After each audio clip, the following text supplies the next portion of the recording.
Hallelujah. Hallelujah. Welcome all of you by New and Living Way.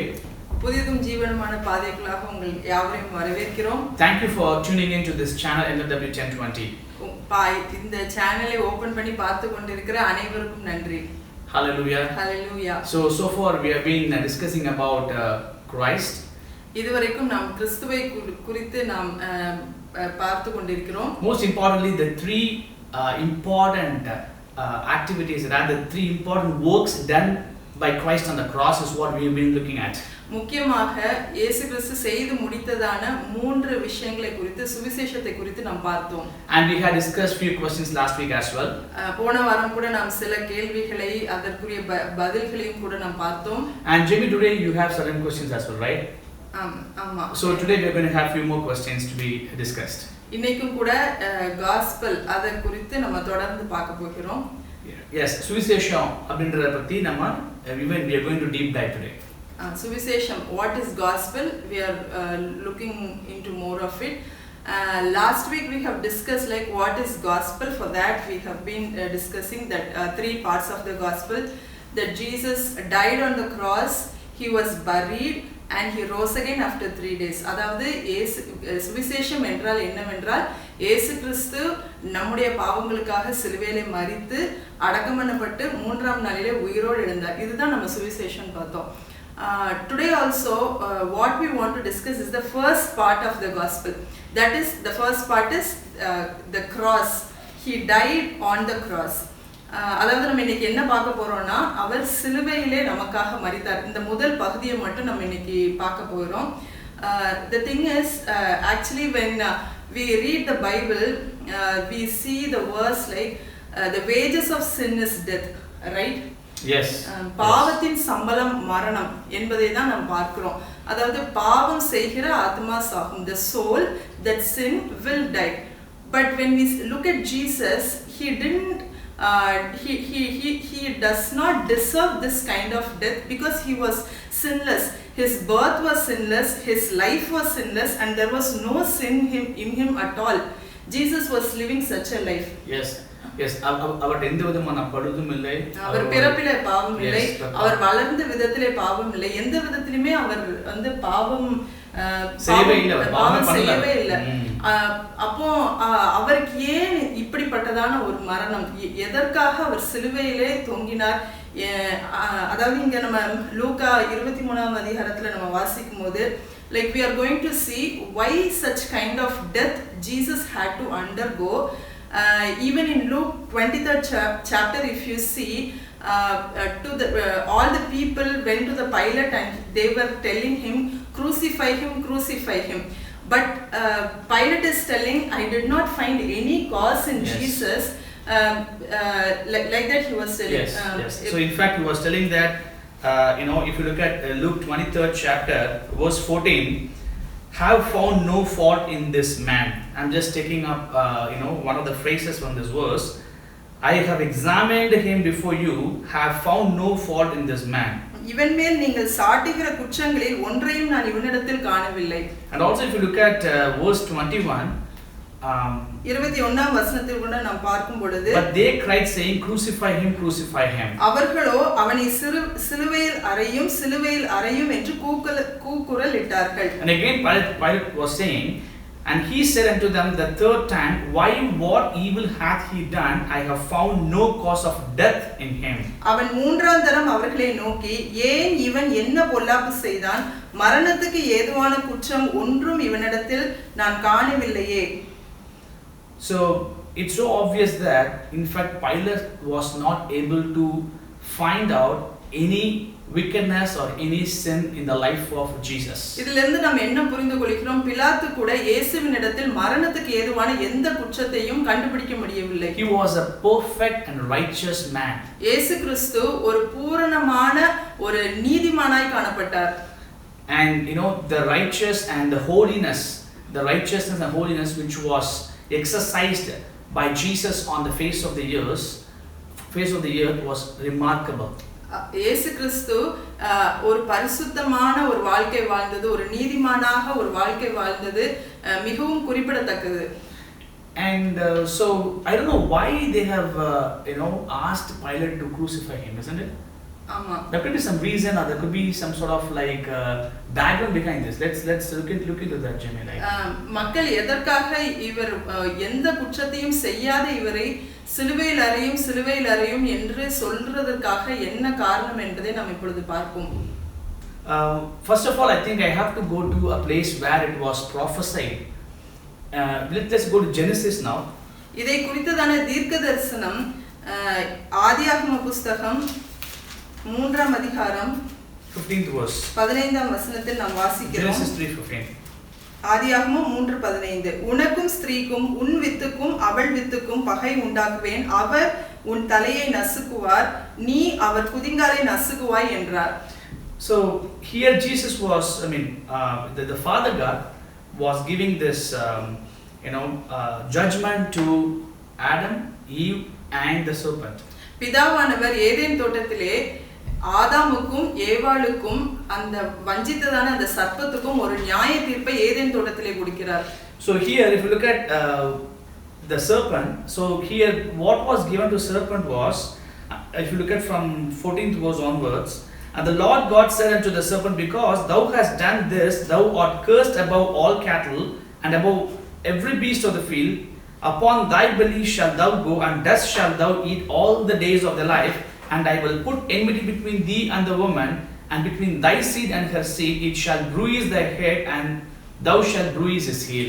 14வது வசனம் 15ஆம் வசனத்தை நாம் பார்க்கும் பொழுது, அப்பொழுது தேவனாகிய கர்த்தர் சர்ப்பத்தை பார்த்து, நீ இதை செய்தபடியால் சகல நாட்டு மிருகங்களிலும் சகல காட்டு மிருகங்களிலும் சபிக்கப்பட்டிருப்பாய். நீ உன் வயிற்றினால் நகர்ந்து உயிரோடு இருக்கும் நாளெல்லாம் மண்ணை தின்பாய். உனக்கும் ஸ்திரீக்கும் உன் வித்துக்கும் அவள் வித்துக்கும் பகை உண்டாக்குவேன். And the serpent was so, Bible recorded that if you look at 3rd chapter and the first verse itself, it was saying that the serpent was more subtle than any beast of the field. நாம் இந்த சர்ப்பத்தை குறித்து நாம் பார்க்கும் பொழுது 3ஆம் அதிகாரம் first verse 3ஆம் அதிகாரம் முதல் வசனத்திலே சர்ப்பமானது தந்திரமுள்ளதாய் இருந்தது என்று வாசிக்கிறோம். So that was the very reason that if you look at the 13th verse on the same chapter, and the Lord God said unto the woman, what is this that thou hast done? And the woman said, the serpent beguiled me and I did eat. அதனால தான் நாம் 13ஆம் வசனத்துல பார்க்கும் பொழுது ஸ்திரீயானவள் கூறுகிறாள், சர்ப்பம் என்னை வஞ்சித்தது, நான் புசித்தேன் என்றாள். So it's so obvious that, of course Eve yielded. When the serpent was tempting Eve, Eve yielded and ate the food, but again it was by the devil, imputed by the devil. ஒரு பக்கம் சர்ப்பம் வஞ்சித்ததாய் இருந்தாலும் கூட ஏவாள் தனக்கு தேவன் சொல்லப்பட்ட காரியம் தெரிந்ததாய் இருந்தாலும் சர்ப்பத்துக்கு செவி கொடுத்து அந்த பழத்தை பறித்து சாப்பிட்டது உண்மைதான். The devil was present that point in time. அந்த நேரத்திலே பிசாசனவன் அந்த இடத்துல இருந்தான். But utilized this animal and entered into this particular animal, the serpent, and deceived Eve. பிசாசானவன் இந்த வஞ்சகமான அதாவது தந்திரமுள்ள சர்ப்பத்தின் உள்ளாக சென்று ஏவாளை வஞ்சித்தது. The problem began from that point time onwards. அப்பொழுதுதான் பிரச்சனை ஆரம்பிச்சது. So that's why here God recorded in Genesis 3:15, thy seed and her seed. அப்பொழுதுதான் பிதாவானவர் அந்த ஏதேன் தோட்டத்திலே ஒரு சொல்யூஷன், அதாவது ஒரு நியாய தீர்ப்பு அந்த இடத்துல கொடுக்கிறாரு. உனக்கும் ஸ்திரீக்கும் உன் வித்துக்கும் அவள் வித்துக்கும் பகை உண்டாக்குவேன். So the enmity between the God's children and the children of disobedience. அப்பொழுதே அந்த பகை என்பது ஆரம்பித்து விட்டது. கடவுளுடைய பிள்ளைகளுக்கும் கீழ்ப்படியாமையின் பிள்ளைகளுக்கும் உள்ள பகை. So here if you look at the thy seed, it refers to serpent, that's a devil, and her seed represents woman, Eve. உனக்கும் ஸ்திரீக்கும் உன் வித்துக்கும் அவள் வித்துக்கும், உன் வித்துக்கும் என்பது சர்ப்பத்தையும் அவள் வித்துக்கும் என்பதை ஏவாளுக்கும் நாம் இங்கு ஒப்பிடலாம். But when you talk about her seed, it talks about feminine. But if you look at the entire generation, the entire genealogy, if you look at Jesus was born by Mother Mary. அவள் வித்துக்கும் என்பதை நாம் பார்க்கும் பொழுது ஒரு ஸ்திரீயை இங்கு குறிப்பிடுறதை நாம் பார்க்கிறோம். இயேசு கிறிஸ்து ஒரு ஸ்திரீயின் வயிற்றில் கர்ப்பத்தில் தான், மரியாளின் கர்ப்பத்தில் அவர் பிறந்தார். So it's so obvious that like Jesus was referring to a particular generation preserved for him to be born on the face of the earth. இயேசு கிறிஸ்து பிறப்பதற்கு ஒரு சந்ததியை அவர் பாதுகாத்து வந்தார். So that's why this recorded prophecy in Genesis 3:15 was accomplished the day Jesus was born on the face of the earth. இந்த இங்கு குறிப்பிடப்பட்டுள்ள மூணாம் அதிகாரம் ஆதியாகமம் 3:15 குறிப்பிடப்பட்டுள்ள இந்த தீர்க்கதரிசனம் இயேசு கிறிஸ்து மரியாளின் வயிற்றில் பிறந்த பொழுது இது நிறைவேறினது. I think I could say that it was not completed. அது முற்று பெற்றது என்று நாம் கூற முடியாது. Because Jesus was born and again he had to go through the trials and the death and he had to be buried and he had to rise again. இந்த தீர்க்கதரிசனம் நிறைவேறினது என்பது நாம் கூற முடியாது. அவள் வித்துக்கும் அப்படினு சொல்லும்போது அந்த அந்த அந்த தீர்க்கதரிசனம் நிறைவேறும்படியாக இயேசு கிறிஸ்து மரியாளின் கர்ப்பத்தில் பிறந்தார் என்று நாம் கூற முடியும். Because the last portion of this verse says that it shall bruise thy head and thou shalt bruise his feet.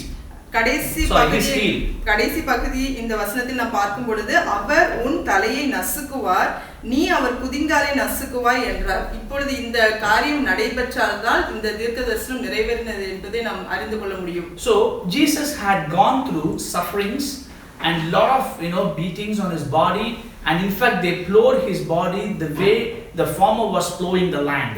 இந்த காரியம் நிறைவேறதுக்கு முன்பதாக இயேசு கிறிஸ்து பல பாடுகளை அவர் ஏற்றுக்கொண்டு, அதாவது நம்ம ஏசாயால வாசிக்கும் பொழுது அவருடைய சரீரம் உளப்பட்ட நிலம் போல் ஆனது. ஸோ அந்த விதமான ஒரு பாடுகளுக்குள்ளாக சென்று இந்த காரியத்தை செய்து முடித்தார். So when you refer thou shalt bruise his heel means Satan was crushing the heel of Jesus, which means the sufferings, the death what Jesus Christ had gone through and he was crucified, all these sufferings refers to Satan bruising the heel of Jesus. நீ அவர் குதிங்காலை நசுக்குவாய் என்று நாம் இங்கு பார்ப்பது, அதாவது நீ என்பது இந்த இடத்துல பிசாசு அவர் குதிங்காலை பிசாசு அவருடைய குதிங்காலை நசுக்குவதை நாம் எதற்கு ஒப்பிடலாம் என்றால் இயேசு கிறிஸ்து பட்ட பாடுகளுக்கு நாம் இங்கு ஒப்பிடலாம். So if you look at again little above, it shall bruise thy head, which means தலையை நசுக்குவார் என்றால், which means Jesus Christ crushed the head of Satan. இயேசு கிறிஸ்து பிசாசின் தலையை நசுக்கி விட்டார். Blessed be the name of the Lord. கர்த்தருடைய பரிசுத்த நாமத்துக்கு மகிமை உண்டாவதாக. So to accomplish this particular prophecy, Jesus had to go through cross. இந்த வசனம் இந்த தீர்க்கதரிசனம் நிறைவேறும்படியாக இயேசு கிறிஸ்து சிலுவை பாடுகளுக்குள்ளாக அந்த மரணத்திற்குள்ளாக செல்ல வேண்டியதா இருந்தது. So the question now Jim was talking about why cross, right? Yes. நாம் இங்கு பார்த்து கொண்டிருக்க காரியம் ஏன் சிலுவை மரணத்தின் வழியாய் இயேசு கிறிஸ்து செல்ல வேண்டும். So I would like to go to a place where it is recorded that if you look at John the Gospel 3rd chapter verses 13 to 16. Let's go to John the Gospel. இன்னொரு பகுதியை கூட நான் உங்களுக்கு காண்பிக்க விரும்புகிறேன். யோவான் சுவிசேஷம் 3ஆம் அதிகாரம் from verses 13 to 16. 13ஆம் வசனம் முதல் 16ஆம் வசனம் வரை நான் உங்களுக்காக வாசிக்கிறேன். பரலோகத்திலிருந்து இறங்கினவரும் பரலோகத்தில் இருக்கிறவருமான மனுஷகுமாரனை அல்லாமல் பரலோகத்துக்கு ஏறினவன் ஒருவனும் இல்லை. சர்ப்பமானது மோசேயினால் வனாந்திரத்திலே உயர்த்தப்பட்டது போல மனுஷகுமாரனும் தன்னை விசுவாசிக்கிறவன் எவனோ அவன் கெட்டு போகாமல் நித்திய ஜீவனை அடையும்படிக்கு உயர்த்தப்பட வேண்டும். So if you pay attention to this verse, it's very clearly mentioned by Jesus, and the 3rd chapter of John was so profound to explain about the rebirth. இயேசு கிறிஸ்து இதை தன்னை குறித்து சொன்ன காரியமாக இங்கு எழுதப்பட்டிருக்கிறது. இந்த யோவான் சுவிசேஷம் 3ஆம் அதிகாரம் மறுபிறப்பு என்பதான ஒரு முக்கியமான பகுதியை பற்றி இங்கு எழுதி இருக்கிறது. I like this chapter very much. How about you, Jimmy? இது எங்களுக்கு மிகவும் பிடித்தமான ஒரு அதிகாரம். We love this chapter because it talks about a lot of important things taking place in our spiritual life. யோவான் 3ஆம் அதிகாரம் என்பது எங்களுக்கு மிகவும் பிடித்தமான ஒரு காரியம். ஏன்னா ஆவிக்குரிய விஷயத்துல ஒரு மனுஷன் மறுபிறப்பு எப்படி பெற வேண்டும் அந்த காரியங்களை குறித்து எழுதி இருக்கிறதுனால இது ஒரு விசேஷமான சாப்டராக இருக்கிறது. So here I just want to go to zeroing the 14th verse. And as Moses lifted up the serpent in the wilderness, even so must the Son of Man be lifted up. 14ஆம் வசனத்தில் நாம் பார்க்கும் பொழுது சர்ப்பமானது மோசேயினால் வனாந்திரத்திலே உயர்த்தப்பட்டது போல மனுஷகுமாரனும். So he was referring to an incident taken place in the Old Testament times. இங்கு நாம் வாசிக்கும் பொழுது பழைய ஏற்பாட்டில் நடந்த ஒரு காரியத்தை இங்கே ஒப்பிடுகிறார். Then again, following verse he says, 15th verse and 16th verse, that whosoever believeth in him should not perish but have eternal life. For God so loved the world that he gave his only begotten Son, that whosoever believeth in him should not perish but have everlasting life. 16 வசனத்தில் இப்படியாக கூறுகிறார், தன்னை விசுவாசிக்கிறவன் எவனோ அவன் கெட்டு போகாமல் நித்திய ஜீவனை அடையும்படிக்கு உயர்த்தப்பட வேண்டும். தேவன் தம்முடைய ஒரே பேரான குமாரனை விசுவாசிக்கிறவன் எவனோ அவன் கெட்டு போகாமல் நித்திய ஜீவனை அடையும்படிக்கு அவரை தந்தருளி இவ்வளவாய் உலகத்தில் அன்பு கூர்ந்தார். Okay, let's go to one other incident in Old Testament, Numbers 21st chapter, verse 9. Then I explain further down. என்னாகமம் 21ஆம் அதிகாரம் 9ஆம் வசனத்தை நாம் பார்ப்போம். அப்படியே மோசே ஒரு வெண்கல சர்ப்பத்தை உண்டாக்கி அதை ஒரு கம்பத்தின் மேல் தூக்கி வைத்தான். சர்ப்பம் ஒருவனை கடித்த போது அவன் அந்த வெண்கல சர்ப்பத்தை நோக்கி பார்த்து பிழைப்பான். So here the serpent, the fiery serpent, was biting the Israelites because they have sinned. And when they said like we have sinned, then Moses prayed to God and God gave a solution to give them healing. So what happened is God gave a solution like to Moses to make a serpent made of brass and put it upon a pole. So the moment whosoever behold, which means beholding the serpent which was made of brass, then they were all made whole. இங்க என்ன they were all living. என்ன சம்பவத்தை நாம் பார்க்கிறோம் என்றால், கொள்ளிவாய் சர்ப்பமானது இஸ்ரவேல் ஜனங்களுக்குள்ளே சென்று அது யாரெல்லாம் கடித்ததோ அந்த ஜனங்கள் செத்துக்கொண்டே வந்தார்கள். அப்பொழுது கர்த்தரை நோக்கி மோசே முறையிட்ட போது கர்த்தர் அங்க மோசேக்கு ஒரு சொல்யூஷனை கொடுக்கிறாரு, ஒரு பிளானை கொடுக்கிறாரு. அதாவது ஒரு கம்பத்தின் மேல் ஒரு கொள்ளிவாய் சர்ப்பத்தின் உருவத்தை செய்து அதை ஒரு கம்பத்தின் மேல் தூக்கி வை, கடிக்கப்பட்டவன் எவனோ அவன் அதை நோக்கி பார்த்தால் பிழைப்பான் என்றார். What does it signify exactly? இது எதை குறிக்கிறது? I mean, when I just zero in this verse, it talks about a serpent hanging on a tree. இதுல நம்ம கவனித்து பார்த்தோம்னா ஒரு சர்ப்பம் rather a pole, ஒரு கம்பத்தின் மேல் உயர்த்தப்பட வேண்டும். அதை தான் இங்க பார்க்கிறோம். So when we you just recall what we just started with, like the second verse we were talking about, Genesis 3rd chapter 15th verse, there was a serpent there. நம்ம ஆரம்பத்திலே ஆதியாகமத்துல கூட ஒரு சர்ப்பத்தை பத்தி தான் நாம் பார்த்தோம். So it has something to do with the sin of a person. இங்க சர்ப்பம் என்று நாம் பார்க்கும் பொழுது பாவத்தை குறித்த விஷயமாக இருக்கிறது. So what happened when serpent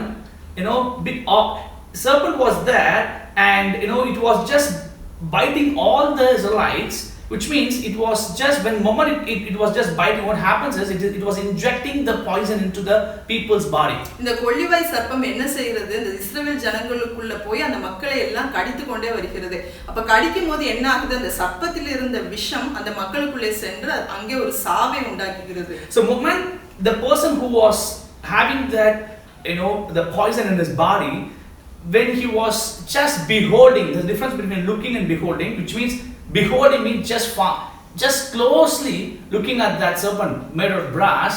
What happens is, I'm just explaining based on my understanding, like the poison which is inside his body has been absorbed by the serpent which was just hanging on the pole. இங்க என்ன நடக்குது, அந்த சர்ப்பம் கடித்து அந்த ஜனங்களுக்குள்ளே விஷம் ஏறுகிறது. அப்போ இங்க இருந்து எனக்கு இங்க ஆண்டவர் என்ன சொல்றாரு, அந்த வெண்கல சர்ப்பத்தை கம்பத்துல அந்த உருவத்தை பண்ணி அதை தூக்கி காண்பி யாரெல்லாம் அதை நோக்கி பார்க்கிறார்களோ, இங்க நோக்கி பார்ப்பது வேறே, சும்மா அதை பார்த்துட்டு இப்படி கிராஸ் பண்ணி போறது வேற. இங்க அவர் பிஹோல்டிங் என்ற வார்த்தை இங்கிலீஷ்ல இருக்கிறது, தமிழ்ல நோக்கி பார்க்க சொல்கிறார். நோக்கி பார்ப்பது என்பது அதாவது ஒரு விசுவாசத்தோடு யார் யாருக்குள்ளெல்லாம் அந்த விஷம் போயிருக்கிறோ, யார் யாரெல்லாம் கடிப்பட்டாங்களோ, இந்த சர்ப்பத்தை நான் பார்த்தால், இந்த உருவத்தை நான் பார்த்தால் அப்படின்னு சொல்லிட்டு அவங்க பார்க்கும் பொழுது எனக்கு என்ன புரிந்தது என்றால், அவங்களுக்கு ஏற்பட்ட அவங்க உடம்புல செலுத்தப்பட்ட அந்த விஷம் அந்த பாம்பின் மேல செலுத்தப்பட்டதுன்னு நான் நினைக்கிறேன். Yes, it was just made of brass, yet the moment a person who was bitten looked upon this serpent made out of brass, the body was completely healed and he was not having the or what is that, poison. Yeah. அந்த கடிப்பட்ட ஜனங்கள் யாரெல்லாம் போய் அந்த வெண்கல சர்ப்பத்தை நோக்கி பார்க்கறாங்களோ அப்பொழுது அவங்களிடத்துல இருந்து அந்த விஷம் போய் அவங்க வந்து உயிரோடு இருக்கறாங்கன்னு நாம் பார்க்கிறோம்.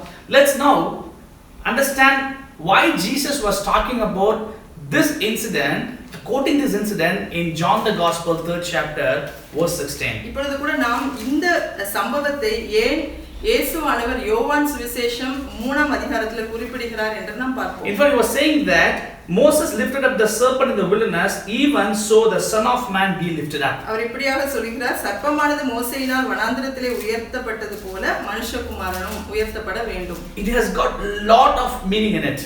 இதுல நிறைய அர்த்தம் இதுக்கு உண்டு. So if you look at this following verse, that whosoever believeth in him should not perish but have eternal life. தன்னை விசுவாசிக்கிறவன் எவனோ அவன் கெட்டு போகாமல் நித்திய ஜீவனை அடையும்படிக்கு. When Jimmy was opening this session, you had mentioned one of the verses, right? ஆமா, ஆரம்பத்துல நாம் ஒரு வசனத்தை பார்த்தோம். The wages of sin is death. பாவத்தின் சம்பளம் மரணம். Yes, because the day when the fruit was eaten by Adam and Eve, that was the day they have got a disconnection from God. A spiritual death was taking place. எந்த நாள்ல அந்த Eden தோட்டத்துல அந்த பழத்தை கர்த்தர் சாப்பிட கூடாதுன்னு விலக்கப்பட்ட கனியை எடுத்து அந்த விருட்சத்தை கனியை புசிக்கிறாங்களோ அந்த நேரத்துல பிதாவுக்கும் மனுஷனுக்கும் இடையே ஒரு பிரிவினை உண்டானது. அதுதான் பாவம் நுழைந்த இடம். Yes, if you look at this particular verse, right, here Jesus was quoting this verse to Nicodemus, and end of the the Jesus accomplishing the work on the cross, Nicodemus was the one go along with Joseph and take the Jesus body and put all the myrrh and all the frankincense, all this substance, and he was just preparing the body for the burial. I think so Nicodemus would have been knowing by then that okay, this is what Jesus was talking about at the beginning to him. இந்த 3ஆம் அதிகாரத்துல நம்ம பார்க்கும்போது நிக்கோதேமு என்னப்பட்ட ஒரு மனுஷன் தான் வந்து ஆண்டவர்கிட்ட இந்த சந்தேகத்தை கேட்கறான். இப்படிப்பட்ட அற்புதங்களை நீங்க எப்படி செய்யறீங்க, தேவனிடத்துல இருந்து நீங்க கண்டிப்பா வந்தவரா இருக்குன்னு சொல்லிட்டு. அவரை பத்தி வேற எதுவும் எழுதப்படல. நான் கடைசியில இயேசுவின் மரணத்திற்கு அப்புறம் நம்ம இப்படியாக வாசிக்கிறோம், அந்த அரிமத்தே ஊரானாகிய யோசேப்பும் நிக்கோதேமு எனப்பட்டவர்கள் 2 பேரும் தான் இயேசுவை வந்து ஒரு மெல்லிய புடவையில சுத்தி பரிமள தைலம் அதெல்லாம் அந்த வாசனை திரவியங்கள்லாம் வைத்து அவரை வந்து அந்த வெட்டப்பட்ட கல்லறையில வைத்தாங்கன்னு நம்ம வாசிக்கிறோம். இதுல இருந்து என்ன தெரியுதுன்னா, Nicodemus should have been knowing that this is what Jesus was talking about with respect to him hanging on the cross. அப்பொழுது நிக்கோதேமுக்கு புரிந்திருக்க வேண்டும், இந்த விஷயத்தை குறித்து தான், இப்படிப்பட்ட மரணத்தை குறித்து தான் இயேசு கிறிஸ்து இங்கு பேசி இருக்கிறார் என்பதை கண்டிப்பா அவர் புரிஞ்சிருப்பார். So I want to explain by quoting another verse to go a little deep into this point. இன்னொரு வசனத்தை கூட நான் உங்களுக்கு காண்பிக்க விரும்புகிறேன். Let's go to 1 Peter chapter 2 verse 24. இந்த வெண்கல சர்ப்பம் அதை குறித்து நம்ம இன்னும் கொஞ்சம் பார்ப்போம். 1 பேதுரு 2ஆம் அதிகாரம் 24ஆம் வசனம். 1 பேதுரு 2ஆம் அதிகாரம். Who his own self bare our sins in his own body on the tree, that we being dead to sins should live unto righteousness, but by whose stripes ye were healed. நாம் பாவங்களுக்காக செத்து நீதிக்காக பிழைத்திருக்கும்படிக்கு அவர் தாமே தமது சரீரத்திலே நம்முடைய பாவங்களை சிலுவையின் மேல் சுமந்தார், அவருடைய தழும்புகளால் குணமானீர்கள். So if you look at this, there's a tree, you can see the word tree there in this verse. நம்ம இந்த வசனத்துல பார்க்கும் பொழுது சிலுவையின் மேல் சுமந்தார் என்பதை நாம் பார்க்கிறோம். இந்த சிலுவை என்பது மரத்தை குறிப்பிடுகிறது. So if you keep your finger there, who his own self bare our sins on his own body on the tree. அவர் தாமே தமது சரீரத்திலே நம்முடைய பாவங்களை சிலுவையின் மேல் சுமந்தார். And also it says that we being dead to sins should live unto righteousness. நாம் பாவங்களுக்கு செத்து நீதிக்கு பிழைக்கும்படிக்கு. So you can easily understand this verse if you read in context with the verse which we have read from the Old Testament. The word is Numbers 21:9. என்னாகமம் 21ஆம் அதிகாரம் 9ஆம் வசனத்தை நம்ம வாசித்தா இன்னும் கொஞ்சம் அதிகமா நம்ம புரிஞ்சுக்கலாம். So it says that, and the Lord said unto Moses, make thee a fiery serpent, and set it upon a pole, and it shall come to pass that everyone that is bitten, when he looketh upon it, shall live. அப்படியே மோசே ஒரு வெண்கல சர்ப்பத்தை உண்டாக்கி அதை ஒரு கம்பத்தின் மேல் தூக்கி வைத்தான். சர்ப்பம் ஒருவனை கடித்தபோது அவன் அந்த வெண்கல சர்ப்பத்தை நோக்கி பார்த்து பிழைப்பான். So if this verse and the word which we have read from 1 Peter 2:24, and also if you look at the word which we have read from John the Gospel, 3rd chapter, verses 13th verse, you can easily understand that it's all talking about one particular person who was supposed to be a replacement for the whole world's sin, hanging on the cross. என்னாகமம் 21ஆம் அதிகாரம் 9ஆம் வசனம், அப்புறம் 1 பேதுரு 2:24, யோவான் 3:13, இந்த வசனத்தை எல்லாம் பார்க்கும் பொழுது இது எல்லாம் ஒரே விஷயத்தை தான் காண்பிக்கிறது. அதாவது சாபம், பாவம் எல்லாவற்றையும் இயேசு கிறிஸ்து சிலுவையிலே சுமந்து தீர்த்தார். அப்போ இதுல இருந்து நமக்கு என்ன தெரியுதுன்னா, Jesus Christ had to undergo this kind of death on the tree. Exactly. On the cross. Exactly. Because I mean, like, this is section 1 we take, okay? Section 2 we talk about curse a little later. But if you look at this particular verse, right? So Jesus became, on the cross as a kind of a serpent, which means it's not a serpent per se, but he had became sin for us. சிலுவையிலே இயேசு கிறிஸ்து நமக்காக நம்முடைய இடத்துல முழுமையாக பாவமாயிட்டார்.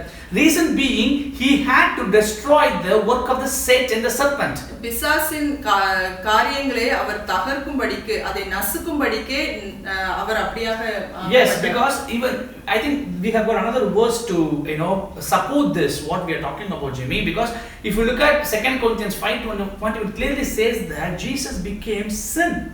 நாம் 2 கொரிந்தியர் 5:21 5ஆம் அதிகாரம் 21வது வசனத்துல பார்க்கிறோம், இயேசு கிறிஸ்து நமக்காக பாவமானார். And it very clearly says that he had made him to be sin for us who knew no sin. பாவம் அறியாத அவர் நமக்காக பாவமானார். So it's so very clear that every one of us is having sin in us. But when you look at Jesus, the serpent made out of brass, okay, what happens is the way the serpent was absorbing the poison from the person's body, it's my understanding. Similarly, all of us are having sin. All of our sins have been absorbed by Jesus' body when he was hanging on the cross. மனுக்குலத்தில் பிறந்த நாம் எல்லாருமே பாவிகள், பாவம் பண்ணினவர்கள், பாவிகளாய் நாம் இருக்கிறோம். நம்மளுக்கு எப்பொழுது ஒரு ரட்சிப்பு கிடைக்குதுன்னா, நம்மளுடைய பாவத்துக்கு ஒரு விடுதலை எப்போ கிடைக்குதுன்னா, எப்படி மோசே அந்த வெண்கல சர்ப்பத்தை உண்டாக்கி அதை நோக்கி பார்க்கும் பொழுது அவங்களுக்கு அந்த உயிர் பெறுறாங்களோ, உயிரடைகிறாங்களோ, அந்த மாதிரி நம்மளும் இயேசு கிறிஸ்துவை நோக்கி பார்க்கும் பொழுது, விசுவாசத்தோடு நோக்கி பார்க்கும் பொழுது, நம்முடைய பாவங்களை அவர் ஏற்றுக்கொண்டு நம்மளுக்கு நீதியை அவர் கொடுக்கிறார். நாம் நீதிமானாய் மாற்றப்படுகிறோம். I think you cover the remaining portion of it actually. Yes, because he became sin and when we became his righteousness. Yes, அவர் நம்முடைய பாவத்தை ஏற்றுக்கொண்டு நமக்கு அவர் நீதியை கொடுத்திருக்கிறார். And eternal life is a gift, free gift. நித்திய ஜீவன் என்பது நம்மளுக்கு ஒரு ஃப்ரீயாக கொடுத்திருக்கிறார், இலவசமாய் கொடுத்திருக்கிறார். It's a gift for us. Amen. நித்திய ஜீவன். Yes, that itself is salvation. அதுதான் ரட்சிப்பு. Hallelujah. So it's not just applicable only to the people those are believing in Christ. It's applicable to the believer, to non-believers. Those of them are not believing in Christ. Even now, when you listen to this message, for you also, I can quote a word from the Bible that he has already absorbed your sin. இந்த ரட்சிப்பு என்பது ஏதோ கிறிஸ்தவர்களுக்கு மட்டும்தான் இயேசு கிறிஸ்து இந்த சிலுவையில் இந்த காரியத்தை செஞ்சு முடிச்சிருக்கிறார். இது ஒரு கூட்டமான ஜனங்களுக்கு, கிறிஸ்தவர்களுக்கு அப்படிங்கிறது கிடையாது. இயேசு கிறிஸ்து எல்லாருடைய பாவங்களுக்காகவும், உலகத்தில் மனிதனாய் பிறந்த எல்லாருடைய பாவங்களையும் தன் மீது ஏற்றுக்கொண்டு சிலுவையிலே தொங்கி பாவத்தை அவர் நிவர்த்தி செய்து விட்டார். He exchanged sin, which means he exchanged his righteousness, he exchanged his holiness, he exchanged everything by absorbing a sin on his body. அங்க சிலுவையில ஒரு பரிமாற்றம் ஏற்பட்டது. நம்முடைய பாவங்களை அவர் ஏற்றுக்கொண்டு நம்மளுக்கு நீதியை கொடுக்கிறார். You know something, I just want to quote this repeatedly. When he was hanging on the cross as a kind of a serpent, when he was hanging on the cross as a, full of sin, we were in his thoughts. அவர் வந்து ஒரு சர்ப்பத்தை போல அவர் வந்து நமக்காக பாவமாகி அவர் தொங்கும்போது அவருடைய மனதில் இருந்ததெல்லாம் நம்மை குறித்த நோக்கம்தான். Oh, it's very powerful. Amen. ஒரு அருமையான விஷயம். Yes, because you may not be knowing Jesus now, but and we are telling you today that you were in the thoughts of Jesus when he was hanging on the cross. ஏதோ தற்செயலாக இயேசு கிறிஸ்துவை அறியாதவர்கள் கூட இத நீங்க tune in பண்ணி பார்த்து கொண்டிருக்கலாம்.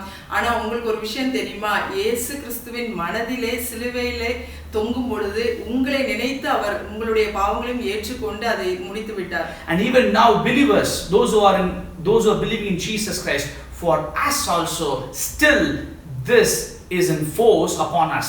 விசுவாசிகளாகிய நமக்கும் கூட இன்றும் அந்த இரத்தம் நமக்காக பரிந்து பேசிக் கொண்டிருக்கிறது. 100% we have been totally made free from sin. 100% நாம் முழுமையாக பாவத்திலிருந்து விடுதலையாக்கப்பட்ட ஜனங்கள்.